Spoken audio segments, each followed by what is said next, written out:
नमस्कार. महा एपिसोडच्या दुसऱ्या पार्टमध्ये आपण बघणार आहोत. त्याच्या पहिले चॅनलला सबस्क्राईब करायला विसरू नका. तुमचं सबस्क्राईब करणं माझ्यासाठी इम्पॉर्टंट आहे.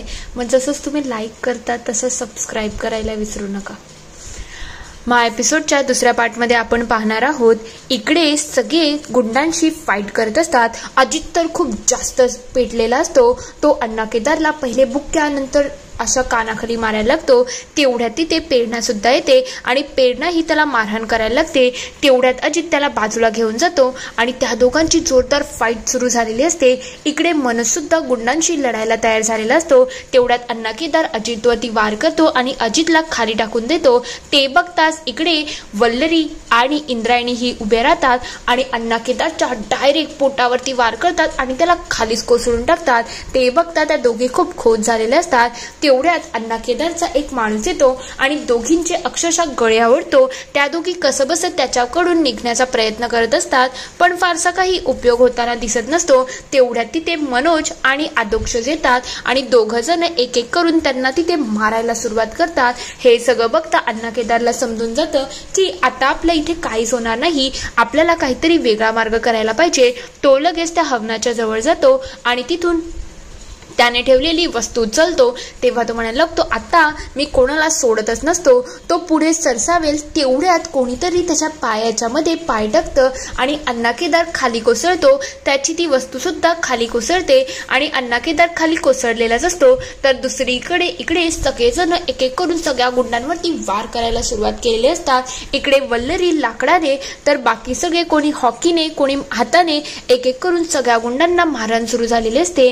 तेवढ्यात इकडे प्रेरणाला सगळ्या गोष्टी आठवण येत असतात की सगळं आपल्याबरोबर कसं झालं आहे. तिला अण्णा केदारने कसा तिचा छळ केला, कसं तिला डांबून ठेवलं होतं, कसं तिच्याबरोबर सेल्फी काढली, नंतर तिच्या आणि त्याच्या लग्नाची पत्रिका नेली, नंतर तिच्यावरती कसं मंगळसूत्र घालण्याचा जबरदस्ती प्रयत्न करत होता, तिला गळा आवडण्याचा प्रयत्न केला, तिला मारहाण करताना त्याने रेकॉर्डिंग सुद्धा केलं. हे सगळं आठवल्यानंतर ती अक्षरशः पॅनिक झालेली असते आणि तिला काय सुचत नसतं काय करायचं. तेवढ्यात ती डायरेक्टली त्याच्यावरती गोळी झाडते. तेवढ्यात अण्णा केदार ही समोरच असतो आणि त्या गोळीच्या आवाजामध्ये सगळीच एरिया शांत होऊन जाते. वल्लरी, अजित, इंद्रायणी आणि त्यानंतर इकडे तेजा, श्वेता, आदोक्षज आणि बाकी सगळ्यांना अक्षरशः धक्काच बसतो की नेमकी ही गोळी आता कोणावरती झाडली आहे. सगळे अक्षरशः शॉकमध्ये गेलेले असतात. ब्लॅक अँड व्हाईट सगळ्यांना दाखवतं की आता होणार तरी काय आहे. अण्णा केदारचं लक्ष तेवढ्यात प्रेरणाकडे जातं आणि त्याच्या तोंडातून प्रेरणा शब्दच निघत असतात. तेवढ्यात अण्णा केदार अक्षरशः त्या मागे ठेवलेल्या सगळ्या बॉक्समधून खाली कोसळायला जात असतो. तेव्हा त्याचं लक्ष जातं की आपल्या हृदयावरती आता गोळीबार झाला आहे, म्हणजे आपण वाचूच शकत नाही. प्रेरणा खंबीरपणे तिथे उभीच असते. ती काही तिथून हलतच नसते. ती अक्षरशः रागामध्ये असते. तिच्या डोळ्यामध्ये वेगळीच आग दिसत असते. तेवढ्यात अण्णा केदार प्रेरणा बोलता बोलता तो तिथल्या तिथे कोसळतो आणि हे सगळं बघितल्यानंतर सगळ्यांच्या चेहऱ्याचा रंग उडून गेलेला असतो की हे सगळं काय झालं आहे. आदोक्षच्या तोंडातून निघतं, हे काय आहे. तेवढ्यात बाकी सगळेही खूप घाबरलेले असतात. प्रेरणाच्या तोंडातून शब्दच निघत नसतात की मी काय केलं आहे. ती अक्षरशः घाबरून गेलेली असते. अण्णा केदार तिथून कोसळून गेलेला असतो. सगळेजण एकदम पिन ड्रॉप सायलेन्स झालेली असते. तेवढ्यात अजित तिच्या जवळ जातो आणि म्हणायला लागतो, प्रेरणा हे सगळं काय आहे, तू शांत हो, तू काहीच केलेलं नाही आहे, घाबरू नको, मी आहे ना. तो लगेच तिच्या हातातून ती वस्तू स्वतःच्या हातात घेतो आणि म्हणतो, याला मी संपवलं आहे, तू काहीच केलेलं नाही. हे ऐकता अजूनच सगळे घाबरून जातात. वल्लरी म्हणायला लागते, अजित भाऊजी तुम्ही काय करताय, हे सगळं करायची गरज नाही आहे. तेव्हा अजित म्हणतो, तिने खूप सारं सहन केलं आहे, आता हे सगळं मीच केलं आहे आणि मीच याचा सगळा आरोप माझ्यावरती घेणार आहे. तेवढ्यात बाहेरून पोलिसांच्या व्हॅनचा आवाज यायला लागतो. ते बघता वल्लरी म्हणायला लागते, इंदू आणि आदोक्षज तुम्ही इथून निघून जा, तुम्ही या सगळ्या मॅटरमध्ये पडू नका. तेव्हा इंदू म्हणते, तू काय बोलते, तुला तरी कळतंय का, आम्ही इथून नाही जाणार. तेव्हा वल्लरी म्हणायला लागते, अगं तुम्हाला इथून जायला पाहिजे, जरा तरी समजून घ्या, हा आमचा मॅटर आहे, आम्ही हा सगळा सॉल्व्ह करू. तेव्हा इंद्रायणी म्हणते, काय तुम्ही माझ्यासाठी रक्ताच्या नात्याहून सुद्धा जास्त इम्पॉर्टंट आहात, आम्ही तुमच्या बाबतीत असं करूच शकत नाही, आम्ही इथून कुठेच जाणार नाही. तेव्हा आदोक्षज सुद्धा म्हणतो आम्ही स्वतःहून सांगतो त्यांच्या बाबतीत काय झालं आहे, पोलिसांना येऊ द्या, आम्ही सगळं काही सविस्तर सांगू. तेव्हा इंदू म्हणते हा कोणी कोणाला मारलेलं नाही आहे, हा वध आहे, कारण की त्या नराधमाने प्रेरणाताईंचा खूप छळ केला होता. इकडे अजित प्रेरणाला समजवण्याचा प्रयत्न करत असतो. प्रेरणा शांत हो, मी तुझ्या बाजूने आहे ना, तू बिलकुल पॅनिक होऊ नको, मी आहे. पण प्रेरणा अक्षरशः टेन्शन मध्ये आलेली असते, तिच्या तोंडातून शब्दच निघत नसतात. वल्लरीकडे म्हणत असते मी तुम्हाला रिक्वेस्ट करते, तुम्हाला गावातल्या मुलांसाठी शाळा उघडायची आहे, मुलांचं भविष्य तुमच्या हातामध्ये आहे, प्लीज तुम्ही समजून घ्या. तेव्हा इंदू म्हणते नाही, मी नाही जाणार आहे, आम्ही इथेच थांबू, एवढ्या अवघड परिस्थितीमध्ये आम्ही तुम्हाला सोडून कुठेच जाणार नाही, आम्ही सुद्धा पोलिसांना सगळं सांगू. तेव्हा लगेच वल्लरी म्हणायला लागते नाही, तुम्ही ते नाही थांबू शकत, तुम्ही आत्ताच्या आत्ता इथून निघून जा, तुला माझी शपथ आहे. हे ऐकल्यानंतर इंदूला थोडं टेन्शनच आलेलं असतं.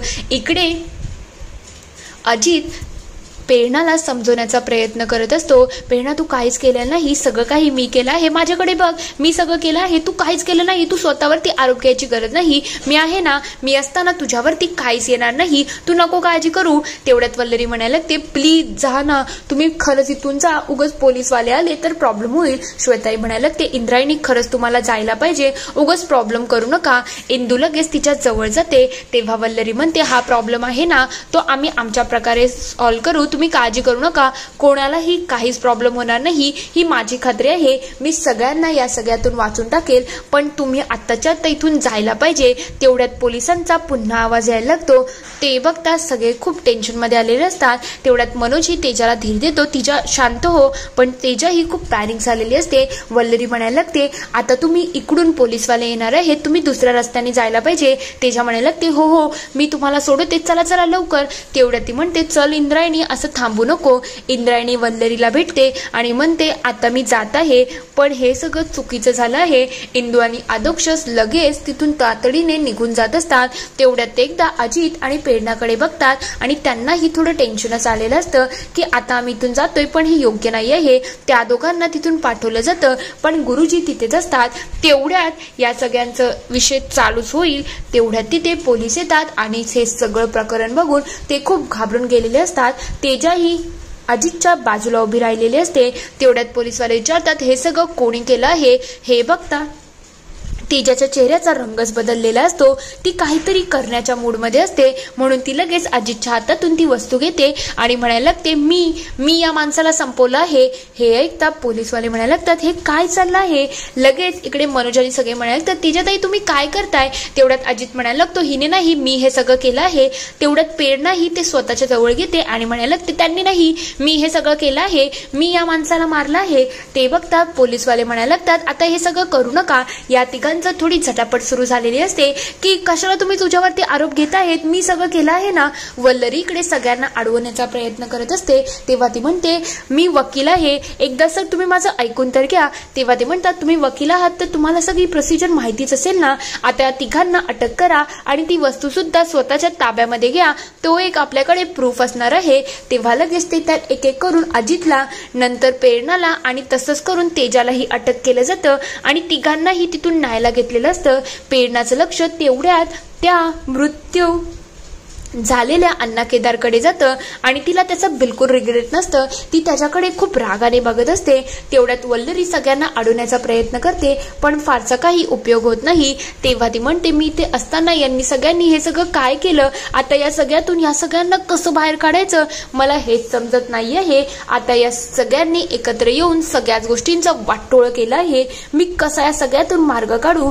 वल्लरीला खूप जास्त टेन्शन आलेलं असतं. इथे एपिसोड संपतो. पुढील भागात आपण बघणार आहोत श्वेता विचारत असते आता वल्लरी तू काय करणार आहेस, या लोकांना तू बाहेर कशी काढणार. तेव्हा वल्लरी म्हणायला लागते मला खरंच समजत नाही आहे, खरंच माझ्याकडे कोणतंच उत्तर नाही आहे, मी काय करू. ती अक्षरशः टेन्शन मध्ये आलेली असते. ती तिथेच कोलॅप्स होऊन जाते. ते बघता मनोज म्हणायला लागतो माझा तुझ्यावरती पुरेपूर विश्वास आहे, तू काही ना काही नक्की मार्ग काढशील आणि त्या तिघांना बाहेर काढशील. तेवढ्यात दुसऱ्या दिवशी इकडे ते पोलीस स्टेशनला जायलाच निघालेले असतात. तेवढ्यात तिथे कैलास येतो आणि म्हणायला लागतो मला तर हे सगळं माहितीच होतं, तुम्ही लोक किती बेकार आहात ना हे मला आता पुरेपूर समजलं आहे. काय ग तुमच्यासाठी पोलीस स्टेशन, कोर्ट कचेरी आणि जेल हे तर एक असं म्हणजे रेग्युलर ठिकाण झालं आहे ना. पहिले या माझ्या बायकोने जीवघेणा हल्ला केला होता म्हणून ती पोलीस स्टेशनवर गेली होती. आता त्या प्रेरणाने तर डायरेक्टली एकाला संपवलंच आहे. तुम्हाला हे सगळं करून खूप मजा येते ना? म्हणजे तुम्ही सगळे किती चांगल्या लायकीचे आहेत ना, हे मला याच्यावरून पुरेपूर समजलं आहे. हे सगळं ऐकल्यानंतर सगळे त्याच्याकडे खूप रागाने बघत असतात. इथे हा पूर्ण एपिसोड संपतो. आता खरंच वल्लरी या सगळ्यातून तिघांना बाहेर काढू शकेल का? तुम्हाला काय वाटतं ती मला कमेंटमध्ये नक्की कळवा. पण अण्णा केदारच्या जाण्याचं खुशी तर मला सुद्धा झाली आहे.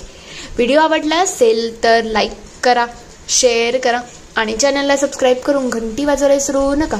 नवीन व्हिडिओजच्या नोटिफिकेशनसाठी. व्हिडिओ बघितल्याबद्दल धन्यवाद.